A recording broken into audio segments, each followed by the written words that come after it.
Merhaba Hidayet Üstün. Atölyenize kabul ettiğiniz için çok teşekkür ederiz. Kısaca sizi tanıyarak başlayalım. 1983 doğumluyum. Çocukluk itibariyle tüm yaşamımı İstanbul'da geçirdim. Mimar Sinan Güzel Sanatlar Üniversitesi mezunuyum. Şu anda da İstanbul Tuzla'da atölyemde çalışmaya, resimlerimi üretmeye devam ediyorum. Kimin atölyesinden mezun oldunuz? Mimar Sinan Üniversitesi'nde biraz benimkisi şeydi, yani hala sanırım öyle oluyor. Siz bir atölyeye giriyorsunuz, kurayla gönderiliyorsunuz. Daha sonra seçebiliyorsunuz. Ben biraz şanslıydım. Zekai Ormancı atölyesine beni atamışlardı birinci sınıfta. Daha sonra kendi isteğimle Mustafa Ata Kemal İskender atölyesine geçiş yapmıştım. Ama her iki atölyemden de çok memnunum tabii. Resim yapmaya başladığınız ilk zamanı hatırlıyor musunuz? Hatırlıyorum. Hatta çoğu zaman hatırlıyorum. Yani şöyle, haftanın belki de en az birkaç günü hep aklıma gelir bu. 5 yaşındaydım. Sürekli bir şeyler çizmek istiyordum ya da bir şeyler yazmak istiyordum. Fakat tabii o zamanlar, o yaşlarda bu tip eğitim pek yoktu. Yazı yazamıyordum, matematik işlemi yapamıyordum. Önümde abim ve ablam vardı. Onları sürekli bunları yaparken görürdüm. Bir gün abimi tuğla duvarlı binalar çizerken görmüştüm. Çok şeydi, aklımda da hep öyle kaldı. Çok mükemmelliyetçidir abim. İnanılmaz düzgün çizerdi. Bunu yapabilirim, bunu birinin öğretmesine gerek yok sanırım demiştim. Ve öyle başlamıştım. Abim çok devam ettirmedi ama ben de tam tersi hiç bırakmadım bir şekilde. Ve böyle, resim yapmaya böyle başladım. Şu anda üretim yaptığınız atölye sizin için ne ifade ediyor? Bunu çok belli bir şey olarak tarif edemiyorum. Ama sanırım her şey, ya buranın çok hikayesi var. Hayatım burada geçiyor. Yani insanın hayatında acı, tatlı, sürpriz ya da kaotik ya da toplamda çok güzel bir sürü şey oluyor. Ben her şeyi burada yaşadım. Dolayısıyla yaşadığım yer diyebilirim belki de. Sizi bugün olduğunuz sanatçıya götüren kırılma noktası neydi sizce? Birkaç şey söyleyebilirim bununla ilgili. Tek bir şey söyleyemem. Birkaç örnek belki bu konuyu aydınlatabilir. 5 yaşındayken dedem, annemin babası İdris Balcıbaşı bizi toplamıştı. Ben 5 yaşındayım, işte kardeşlerim biraz daha büyük. Bize bir masal anlatmıştı. Müthiş bir hikayeydi. O gün o kadar hissetmemiştim ama daha sonra tabii dedemi de hem ben büyüdüm hem büyürken dedemi daha iyi tanımış oldum. Hayatın içerisindeki birçok insan halini bir hayvana yükleyip bize hikayeleştirdiğini daha sonra keşfetmiş oldum ama o gün, o çocukluk zamanındaki etkisi çok yüksekti. Dedemin anlattığı hikaye ilk hikaye, sonrası da gelmişti tabii. Bunlar beni çok etkilemişti. Sanırım ben de hep hikayeci bir taraftan bakmaya başlamıştım bu etkiyle beraber. Çünkü büyülenmiş gibiydim. İlk kez biri bir hikaye anlatmıştı öyle uzun uzadıya. Bence bugün yaptığım resim türüyle de bağlantılı olarak, yani ilk etki bence oydu. Ama tabii sadece o değil. Ailesel bir avantajım da hep oldu. Anne baba tarafında bence katkısı çok fazla oldu. Gittiğim okulumda veya okulumdan biraz öncesinde hocam olan Mustafa Ata'nın belki yine çok büyük bir katkısı oldu. Bunların toplamı diyebilirim. Eserleriniz genellikle çağdaş sürrealizm ya da büyülü gerçekçilik çerçevesinde değerlendiriliyor. Siz kendi pratiğinizi nasıl tanımlıyorsunuz? Aslında ben belli bir tanımı çok keskin bir şekilde kullanmıyorum, kullanmamaya çalışıyorum. Bu biraz benle ilgili bir şey sanırım. Yani kişisel anlamda kendi tarzımla galiba ilgili bir şey. Bu anlamda sivri bir tanımlama kullanmak beni çok da motive eden bir şey değil. Ancak evet, yani benim yaptığım resimler bir şekilde sürrealist form anlayışının yer aldığı resimler. Büyülü gerçeklik tanımı, evet, belki bununla da ele alınabilir, böyle de değerlendirilebilir, böyle de görülebilir. Fakat benim aslında daha çok ilgilenmekten hoşlandığım tarafı işin, bence bir şekilde daha romantik resim yapan birisi ya da daha sürrealist resim yapan birisi, daha bir zamanlar oryantalist resim yapan biri veya bir Rönesans ressamı muhakkak ki aslında zaten olan biten her şeyi bir filtre gibi zaten kendi resim anlayışı çerçevesinde görüyor. Öyle görüyor olduğunu tahmin ediyorum. Bende de durum aslında öyle. Dolayısıyla ben etrafıma baktığımda gördüğüm ya da yaşadığım, deneyimlediğim her şeyi Zaten resmimde de 3 aşağı 5 yukarı olduğu gibi görüyorum. Ve bunu benim gördüğüm ya da anladığım biçimde karşı tarafa ifade etmeye çalıştığımda bunun anlaşılabilir hale gelmesini istiyorum. Dolayısıyla olan şey, yaşanan şey dışarıdan baktığımızda, fotoğrafını çekmeye kalktığımızda gördüğümüz görüntü bunu çok aktarmaya yetmiyor. Ve ister istemez belli deformasyonlar, belli imgeler devreye girmeye başlıyor ve görüntü dönüşmeye başlıyor. Ama zaten ben onu görürken ya da yaşarken öyle oluyor. Bir şekilde zaten öyle oluyor. Ben hayatı öyle yaşıyorum zaten. Yaşadığım şeyleri böyle karşılıyorum. Böyle hafızamda böyle yer ediyorlar zaten bir şekilde. Bende olduğu gibi anlaşılması benim için bir çaba, bir gayret süreci. Dolayısıyla bir şekilde çizerken, eski sürecinde oluyor aslında bu daha çok. Çizerken her şey zaten dönüşmeye başlıyor. Yeni bir biçim kazanmaya başlıyor. Bazı imgeler o sahne içerisinde yer almaya başlıyor. Ama bu benim gerçekliğim bir tarafıyla da. Çok böyle acayip, yani böyle şimşekler çaktı ve şöyle oldu gibi tanımlamalar kullanmak istemiyorum tabii ki. Ama bana göre olan ve benim yaşadığım şeyi tanımlayanı bulduğumda zaten evet benim resmim bu olacak diyorum.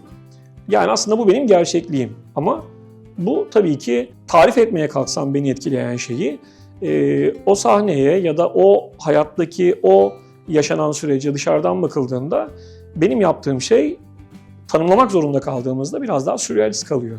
Evet, ama ben dediğim gibi kendi adıma belli bir tanımlamayı kullanmaktan uzak durmaya çalışıyorum.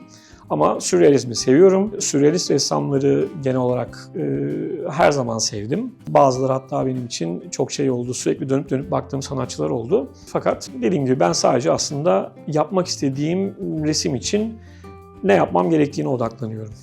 O resimde kendi kendine bir şekilde biraz sürrealist oluyor galiba. Peki desen yapar mısınız resme başlamadan önce? Evet. Yoksa tuvalde mi çalışırsınız direkt? Desen yapıyorum, çok yapıyorum hatta. Okulda aldığımız eğitimin de sanırım büyük bir avantajı var. Ben işini fazla hassas yapan hocalara denk geldim hep. Öyle bir şansım oldu. Özellikle ön çalışmayı, altyapı çalışmasını, bir soruyla ilgili bile, yani onlara soracağımız bir soru öncesinde bile araştırma yapmamızın ne kadar önemli olduğunu bize oldukça iyi öğreten hocalarım oldu. Defter tarafı ya da eskiz desen yapma tarafı da hep böyle oldu. Kendimi bildiğim bileli aslında sürekli çizdim. Dolayısıyla herhangi bir resim yapmadan önce de çiziyorum, çok çiziyorum. Desen çizmeyi seviyorum. Bir taraftan da biraz şey de var galiba. Yani yaptığım ya da yapmak istediğim resim özelinde çok düz bir tanımlama olacak ama hakkını vermeyi çok istiyorum. Bunu kendime hissetmeyi, kendime yaşatmayı çok seviyorum. Kestirme yollara başvurmaktan uzak kalmayı daima tercih ediyorum. Böyle olduğunda da yaptığınız resim zaten sonraki resimlere de çok kapı açar hale geliyor. Gerçek ile hayal arasındaki sınırı resimlerinizde nasıl kuruyorsunuz? Galiba öyle bir sınır koymuyorum ya da bir şeyi de korumaya çalışmıyorum. Gerçekle ilgimin kopması çok mümkün bir şey değil. Sonuçta biz de bunun içerisinde yaşıyoruz. Mesleklerden bağımsız olarak. Bir taraftan çok da hayal kuruyorum. Bendeki galiba en keskin tanımlama şu olabilir. Üniversite eğitimime kadarki süreçte hayal eden tarafım daha fazlaydı. Daha öndeydi. Gerçekle ilişkim belki üniversite sürecindeki kadar güçlü değildi. Üniversite süreciyle beraber haliyle sanat eğitimi bile olsa aslında bilimsel bir tavırdan bahsediyoruz. Ve bunun eğitiminden. Dolayısıyla tam tersi gerçek ya da çok mantıklı davranan insan modelinin daha ağır bastığı bir dönem oldu benim için. Üniversitenin sonları gibi veya sonrası gibi başlayan bir süreç belki de ikisinin de en doğru harmanın olduğu bir noktaya geldi. Dolayısıyla gerçekle de gerçeğin içerisinde ya da ötesinde hayal etme süreciyle de bir şekilde bir bağım var. Ama arada bir sınır yok. Yani resmimin ya da yapmak istediğim diğer her şeyin gerektirdiği ölçüyü sanırım eskiye nazaran şu anda ayarlayabiliyorum. Resimlerinizdeki sahneler ne kadar bilinçli, ne kadar sezgisel gelişir? Yine her ikisi de var. Kaçınılmaz olarak her ikisi de var. Bilinçli olmaması çok mümkün değil çünkü karşılaştığım, maruz kaldığım çok fazla şey var ve ben de muhakkak ki bunlardan etkileniyorum her insan gibi. Bir noktada etkilendiğiniz haliyle bırakmamanız gerekiyor. Çünkü o zaman bu sadece belgesel olacaktır. Bir sanat ürününe, bir sanat eserine dönüşebilmesi için sezgilerinizin devreye girmesi kaçınılmaz. Dolayısıyla yine aslında ikisinin orantılı bir harmanından bahsetmek gerekiyor diye düşünüyorum. Yani ikisinin de varlığı önemli. Kırsalda yaşayan ve kayıt altına alınmamış insan hikayelerine yönelmenizin nedeni nedir? Ben zaten aslında biraz kırsaldan gelen biriyim diyebilirim. Esasen kütüğüm Sinop'tadır. Sinop doğumluyum. Ya da kimlik kartımda en azından öyle yazıyor ama aslında tabii ben de İstanbul'da doğdum. Fakat çocukluk döneminde babamın işi dolayısıyla İstanbul'da en azından çocukluk periyodunda çok da fazla kalmadım. Belki de en özel olan benim için Edirne tarafıydı. Babamın işi dolayısıyla Edirne'ye gitmiştik. 3,5 sene orada kalmıştık. İnanılmaz bir şey benim için. Herhalde milyon kere daha doğacak olsam yine aynı yerde olmayı ve aynı çocukluğu yaşamayı isterim diye düşünüyorum. Oradan sonra tekrar İstanbul'a gelmiştik. İstanbul'da tabii yani bugünkü gibi bir İstanbul değildi. İstanbul'un belli yerlerinde şehir gibi hissediyorduk. Yoksa İstanbul'un çeperleri çok da hani metropol havasını veren yerler değildi. Fakat geldiğim noktada beni hala en iyi besleyen, en iyi hissettiğim yerin hala biraz kırsal olduğunu düşünüyorum. İlerleyen yaşlarda çocukluk sonrası her seyahat ettiğimde kendimi çok daha iyi hissettiğimi biliyorum. Bunu henüz daha yola çıkarken yaşıyordum. Geri döndüğümde de çok da mutlu olmuyordum açıkçası.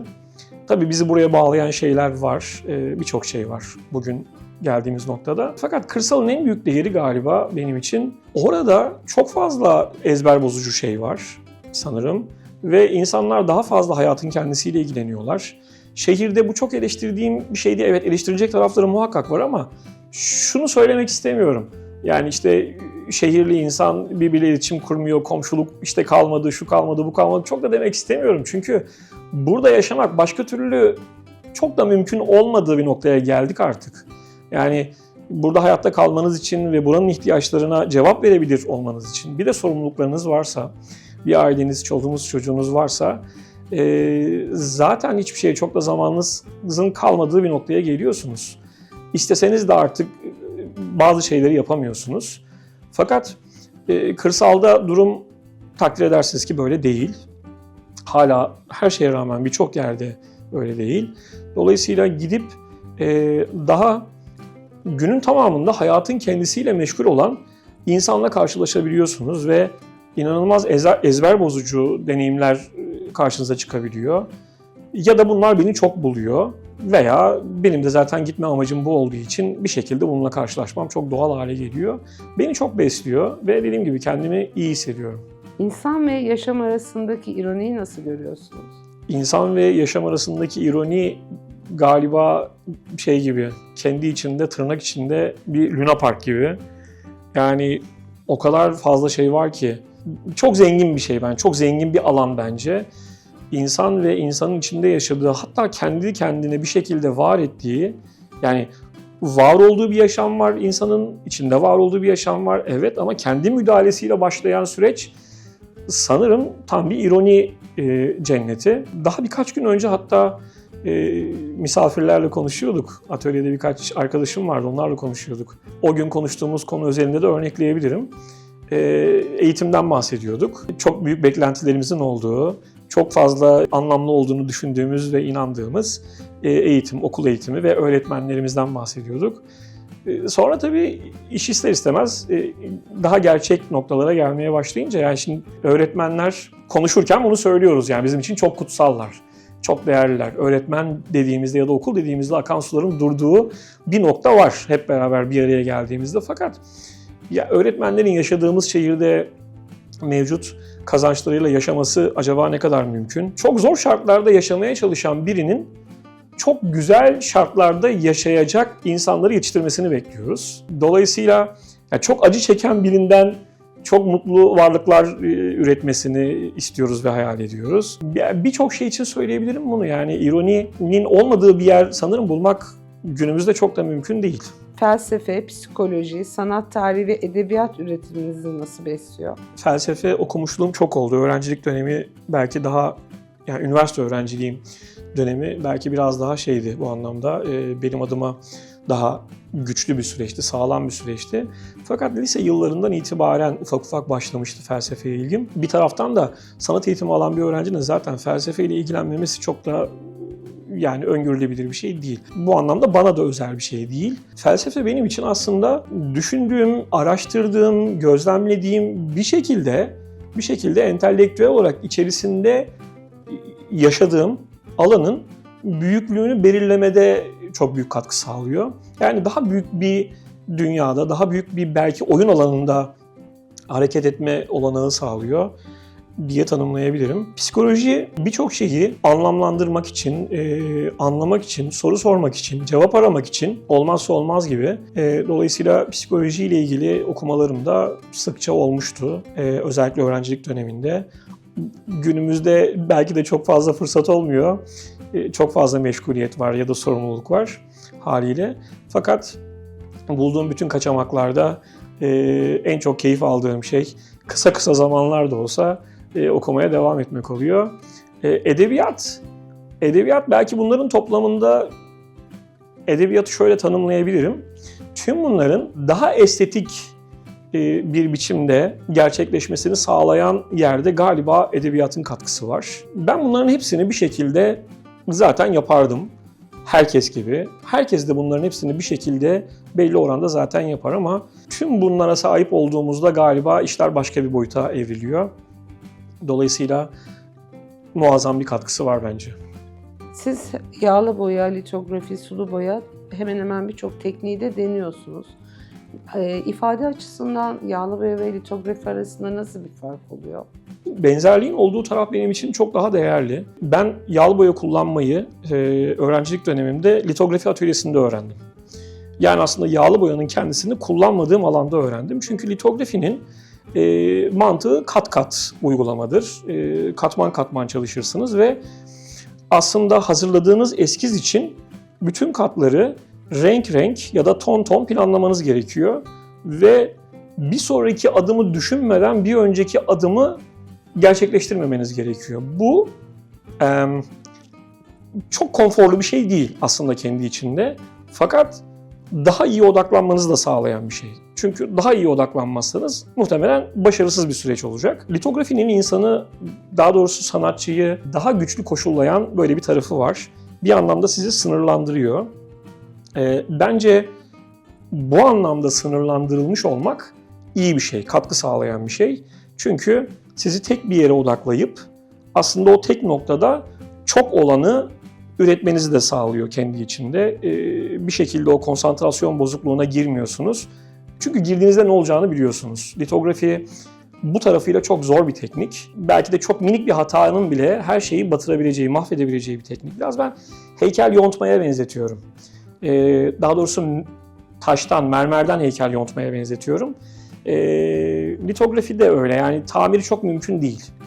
Eğer bir şeyi çatlatırsanız bir daha her şeye en baştan başlamanız gerekiyor. Bunun bana şöyle bir katkısı oldu. Litografi sayesinde yağlı boya aynı süreçte yağlı boya da çalışıyordum, litografi de çalışıyordum. Litografi bu arada çok uzun yıllar çalıştım. Belki 9-10 sene boyunca kesintisiz litografi çalıştım. Aslında beni en iyi ifade eden ya da benim ifade gücü en yüksek resme ulaştığım nokta litografi oldu. Aynı süreçte yağlı boyada bence o kadar iyi işler yapmıyordum. Ya da bunu hissettirmiyordu o dönem yaptığım yağlı boya resimler bana. Önce olan litografiydi. Dolayısıyla yapmak istediğim resme giden yolda belki de beni daha fazla destekleyen, daha fazla motive eden şey aslında litografi tekniği kullanmak oldu. İyi ki de litografi çalışmışım. Peki eserleriniz bir cevap mı sunar yoksa soru mu sorar? Aslında ikisiyle de çok ilgilenmiyorum galiba. Bunu çok duyuyorum. Duyduğumda böyle şey oluyor ya, biraz böyle havalı da geliyor. Belki konuşulması da güzel bir şey. Yani ben işte şu soruyu üretmeye çalıştım veya ben bu cevaplara odaklandım gibi şeyler belki konuşulduğunda çok zevkli olabiliyor. Fakat benim ikisiyle de çok fazla işim yok. Çünkü soru aslında bende daha mutfakta olan şey. Yani üretime başlarken ya da üretim aşamasında sorunun kendisiyle ilgileniyorum. Bir taraftan en çok beslendiğim şey de bu ama bu benim beslendiğim şey. Dolayısıyla ben beslendiğim şeyi izleyicinin önüne koymayı istemiyorum. Yani yemek hazırladığım mutfak tezgahını alıp yemek masasının ortasına koymak gibi geliyor aslında biraz o bana. Benim tercih ettiğim ya da ilgilendiğim şey aslında bu değil. Cevap kısmına gelirsek, cevap da zaten aslında bir nokta olacaktır ve o benim cevabım olacaktır. Bunun da bence zaten sanat eseriyle çok da haşır neşir olacağı bir şey gibi gelmiyor. Yani bu da bana çok doğru bir şey gibi gelmiyor. Dolayısıyla benimkisi aslında daha çok bir durum. Böyle tarif edebilirim. Sembolik bir durumun gerçekleşmesi. Ben o gerçekleşen süreci aslında çiziyorum ya da boyuyorum. Dolayısıyla benim istediğim şey o durumla sembolikleşmiş ya da benim sembolikleştirmek üzere çalıştığım o durumla izleyiciyi karşı karşıya getirmek. Orada şunu da asla söylemek istemem ya da düşündürmek istemem. İşte resimle karşılaştığında izleyici artık kendi serüvenini kursun filan. Bunlar vardır, bir miktarda vardır muhakkak işin içerisinde ama bana biraz arabesk geliyor işin bu tarafı da.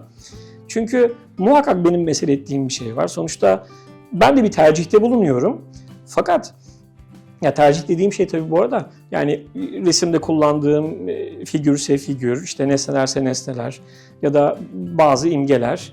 Bunlar hep sonuçta günün sonunda bir tercih. Ama beni de oraya getiren bir süreç var. O süreçte muhakkak sorular ve cevaplar var. Fakat benim ortaya koymaya çalıştığım şey bu değil. Durumun kendisi hala ve her şeye rağmen. Bir taraftan da hikayeci bir tarafım var benim. Resmimde de bu biraz olmazsa olmaz gibi. Böyle olduğunda beni daha iyi ifade eden bir şeye ulaşmış oluyorum. Dolayısıyla ne soru ne cevap. Durumun kendisi. Benim için sanırım geçerli olan şey bu. 10 yıl sonra üretiminizin nasıl bir noktada olmasını hayal ediyorsunuz? Şu anda yapmaya çalıştığım tek şey, yapıyor olduğum işe aslında olabildiğince iyi konsantre olmak, elimden gelenin en iyisini yapmaya çalışmak ve mümkün mertebe aslında 5 ya da 10 yıl sonrası ile ilgili çok keskin kararlar vermemeye çalışmak. Ama bir taraftan da ilgili olmak. Yani 10 yıl sonra ya da 5 yıl sonra ya da 8 yıl sonra şunun olmasını isterim veya bunun olmasını isterim. Bu galiba benim için biraz daha anlamlı bir şey. Son olarak resim sizin için ne ifade ediyor? Sanırım başka hiçbir şeyle ifade edemeyeceğimiz şeylere sahip olduğumuzda ya da buraya evrildiğimizde, bunları yaşamaya başladığımızda, bunları ifade etmekle bizim için değerli olmaya başladığında çok öne çıkan bir iş diyebilirim. Dolayısıyla resim benim için ifadenin olabilecek en üst seviyesi.